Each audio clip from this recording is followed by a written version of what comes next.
Welcome to another episode of Historical Markers. In this particular episode, we're looking at the Black Historical Trail, and there are several markers that deal specifically with that. I think I found most of them. I might have missed one or two, but let's learn about the history on Tybee Island. The Lazaretto Creek Quarantine. Lazaretto is the Italian word for pest house. Historical documentation indicates that the western end of Tybee Island was used as a location for a Lazaretto quarantine station for the thousands of enslaved Africans who contracted diseases en route to Savannah by way of the Middle Passage. The construction of the Lazaretto was planned in 1767, and the Lazaretto was completed in January of 1768. The Tybee Lazaretto was no longer in use after 1785, when it was moved to the neighboring Cockspur Island. Lazaretto Creek, once known as Tybee Creek, empties into the south channel of the Savannah River. There is an unmarked cemetery associated with the Tybee Lazaretto that is actively threatened by coastal erosion, development, and sea level rise. The precise location of this site is not publicly known. Georgia Historical Society erected a marker in the vicinity in 1958, shortly before the bridge across Lazaretto Creek was replaced. This one talks about the Brown Contracting and Cement Factory. It's stop 2 of the Black History Trail. One of the most prosperous businesses on Tybee Island with a 40-year tenure was Walter Contractor Brown's cement plant. Mr. Brown, who was born in 1917 on Daufuskie Island, South Carolina, and moved to Tybee as a teenager, having completed his education through the 6th grade. On Tybee, he initially sold fruit and then worked for a carpenter before starting his own cement and contracting business. But prior to that, Mr. Brown sold coal and fatwood, aka fire kindling, along with cement until the need for coal subsided. His son, Walter Brown Jr., recalled, "It was the only concrete plant on the entire island, black or white, and that was during segregation. But we did business with everybody because I can assure you we had a different relationship. It's different when you live there and than when you're coming to visit." Brown Sr., alongside his sons, manufactured, batching, mixing, transporting, and placing compact and placing and curing and finishing the concrete in their Tybee Island plant located on 4 acres near Tybee Lighthouse. The concrete was then loaded onto Brown's fleet of trucks, continuously processing the mixture while being transported to job sites in Savannah and the neighboring region. Brown's business also supplied concrete for the foundations for many homes and businesses on the island. Mr. Walter Brown and his wife, Mrs. Celia Corrine Bryan Brown, remained residents of Tybee Island until their respective deaths in 1996 and 2002. This is the Black History Trail, stop number 3. It's literally right next to stop number 2. This is the Alger Avenue neighborhood. The Alger Avenue neighborhood was a small community of Tybee black residents. The buildings were simple and efficient cinder block homes with hipped roofs. Some, but not all, of Alger's residents and places have been documented. Most of this neighborhood has been lost to new construction in the past 20 years. Below is the limited information that we have to date about the people and businesses in the area.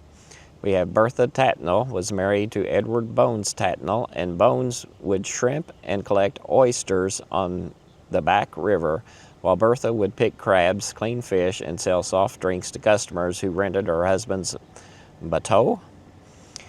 Litway Baptist Church was established by the community and was an offshoot of Litway Baptist Church in Savannah.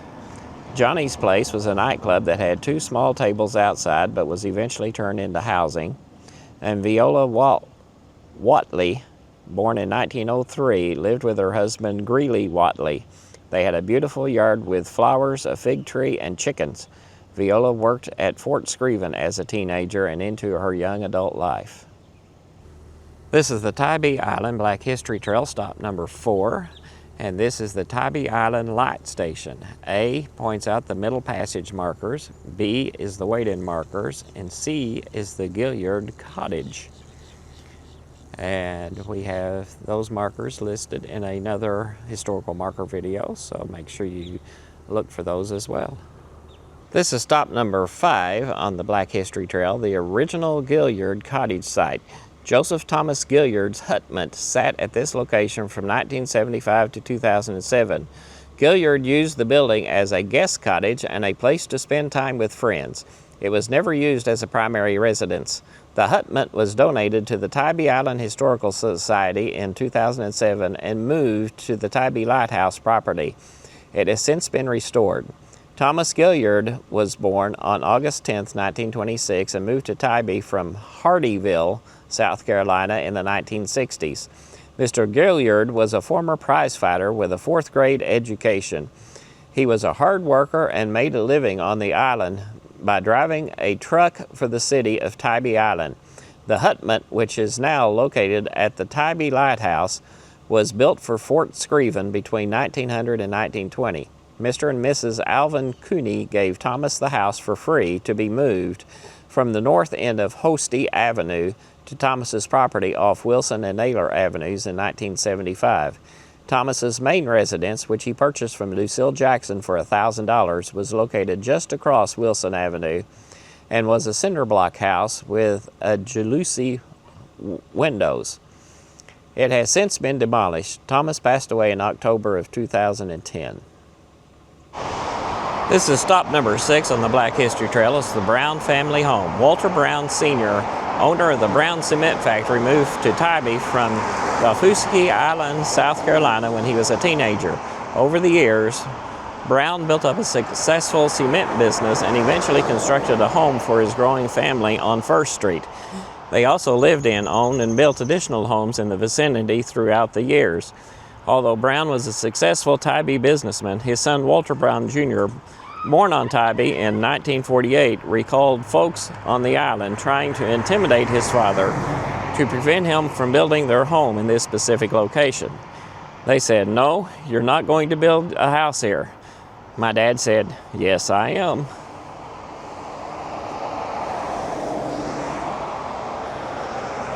I don't know if it's the building behind me or if it's some other building in this area or if it no longer exists. Anyway, here's the house that's directly behind the sign. So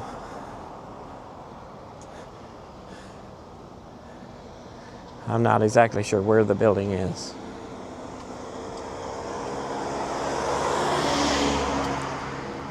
This is the Tybee Island Black History Trail, stop number 7. This is the location of the 1960s wade-ins. Up until the 1960s, Savannah Beach, known today as Tybee Island, was a whites-only public beach. If a black person was to be seen on Tybee's beach, they were employees working at clubs or hotels. To enjoy local coastal recreational areas, African Americans had to swim in creeks and tidal marsh backwaters, and Tybee's black residents swam in secluded locations at Lazaretto Creek. On August 17, 1960, 27 members of the Savannah Youth Council participated in the first Savannah Beach wade-in on Tybee. This event was also the first such event in the state of Georgia. The purpose of the wade-in was to protest the discriminatory Jim Crow laws that excluded black people on Savannah Beach. The student protesters drove to the beach in 4 cars and parked at the end of 10th and 11th Streets. They entered the water at around 3:15 p.m. 11 were positively identified and arrested around 4:25 p.m. 8 of them were teenagers. The oldest was 26. The youth were transported to jail on Savannah Beach in patrol cars and an ambulance, although no one was injured. The other 10 students were convicted of disorderly conduct and ordered to pay $54 fine or serve 30 days in jail. And then just below that is the surfer and local shrimpboat captain. Johnny J. Anderson grew up in Pinpoint, an integrated fishing community in Chatham County. Most locals remember him as Rudy, which was his nickname and how he was commonly referred to in the local surfing community. Much of Rudy's time at Tybee Island was spent with Mickey Yeomans, his lifelong best friend, who also grew up in Pinpoint and later moved to Tybee Island. The two men met working at the Crab House in Pinpoint and would frequently hitchhike to Tybee together to go surfing in the 1960s. Although the beach was segregated at the time, Rudy did not comply with requests of other beachgoers that he surf on the North Beach. Instead, He surfed the majority of the shoreline on and around Tybee in the 1960s. Eventually, Rudy's extensive experience in the fishing industry led him to begin crewing shrimp boats, later becoming captain of his own rig, the Silver Fox. This is part of the Black History Trail. This is stop number 8. It says Tybee Island Orange Crush.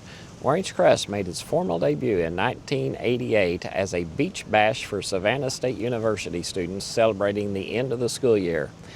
Kenneth Flo, one of the original organizers of Orange Crush, described how the intention of the event was to create something special for Savannah State, something that set them apart.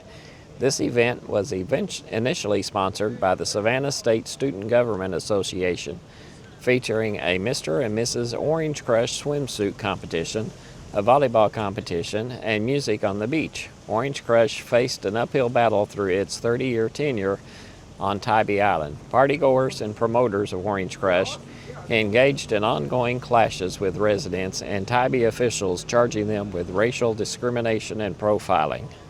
The Black History Trail, stop number 8, Tybrisa, Pier, and Pavilion.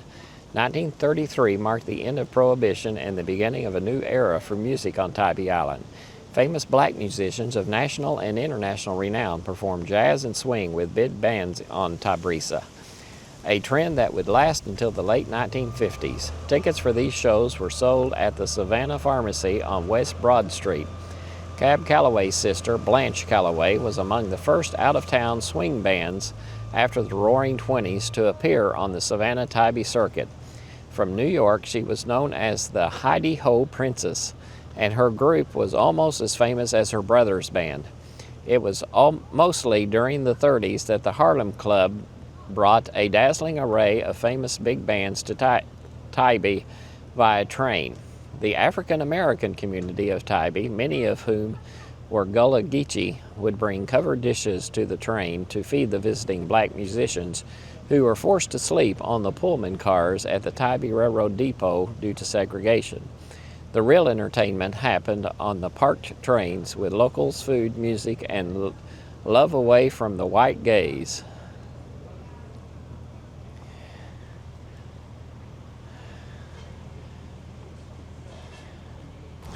Here's stop number 9 on the Black History Trail, James Adams Inn and Nightclub. At the end of Highway 80 on Inlet Avenue used to be the location of the Adams Inn and Nightclub, or Jane's Place as some former black residents called it. The inn was run by James Adams, the only black family to live on the south end of the island during the 1950s and 60s. The inn was a 4-room cement block building. James and Jane lived upstairs, while the nightclub, with its music, dancing, and moonshine, happened downstairs. Jane primarily ran the inn, while her husband James was out on the water. Jane would, in the front yard of the inn, sell the fish her husband caught. Former black resident Walter Brown Jr., who grew up on Tybee in the 50s and 60s, remembered, if you wanted fresh fish, you go down to his place, but it was hard to catch it open because they sold out most of what they cooked. The inn was an important place during segregation for black workers who came to work on the island during summer high season for white visitors. The nightclub was also a popular gathering place in the evenings for Tybee's black residents and workers. And from what I can understand, it may have been located right where this pizza place is today. Tybee Island Black History Trail. This is stops numbers 10 and 11, the Maid's Cottages. Prior to 1964, Tybee Island was segregated. Only white families were allowed to vacation and enjoy the beach there. Walter Brown Jr. recalled when growing up on Tybee in the 1950s and early 1960s that there were only about 500 full-time residents on the island.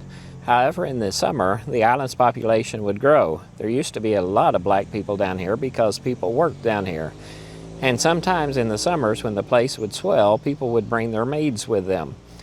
The mostly black female domestic help would typically arrive a week in advance to open the house and get it ready for white summer occupancy. These domestic engineers came from areas such as Daufuskie Island, Hilton Head Island, and Savannah. Black women would spend their entire summer on Tybee in order to support their family back home. Because Tybee was segregated, there were limited options for black domestic worker accommodations. These former maids' cottages, now private property, are an example of the lodgings available for black workers during that time period. In addition, the classic Tybee raised cottage was also constructed with maids' quarters underneath.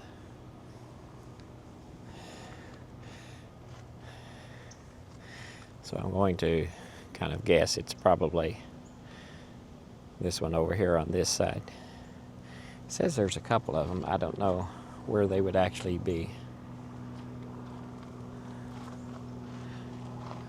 Actually, back here could be another one. I don't know. This is the Black History Trail, stop number 12, James Adams Oyster House. James Adams had an oyster house on Chatham Avenue that he rented from Amy and Jeff Dickey. His partner in the oyster business was Jack Mungen from Dofusky Island, South Carolina. In the fall, James and Jack would go out to harvest oysters. In an interview in 1991, Adams recalled, "We used to stay out for 4 or 5 days. You don't see nothing but sky or water. It was pretty rough out there at times." The local women who shucked the oysters instinctively knew when James and Jack would return with their oyster-filled bateau. The oysters were sometimes sold unshucked for oyster roast. Around Thanksgiving, locals liked to purchase them for their oyster dressing. The ladies who shucked the oysters would save jars throughout the year for the shucked oysters. While the oyster house still stands, it is on private property. However, inside one can still see traces of Adams' legacy, the oyster bar where the ladies shucked the oysters and the built-in holes in the bar where they dropped the shells. And I'm assuming that this is probably the house.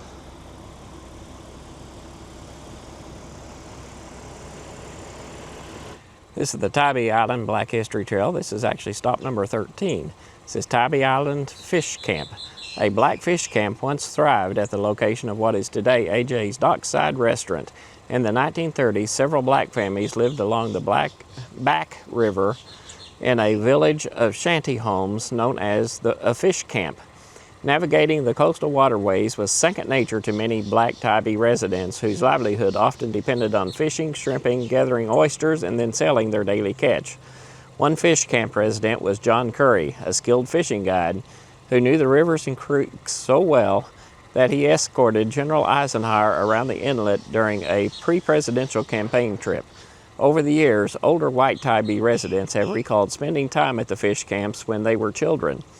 There they learned from black Tybee residents how to catch fish, shrimp, harvest oysters, and handle a bateau.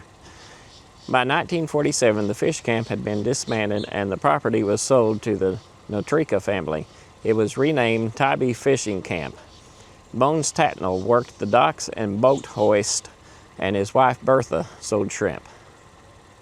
Well, I hope you certainly learned something about the history of Tybee Island. We'll be back with more historical markers in the next episode, so stay tuned for the next episode of Historical Markers.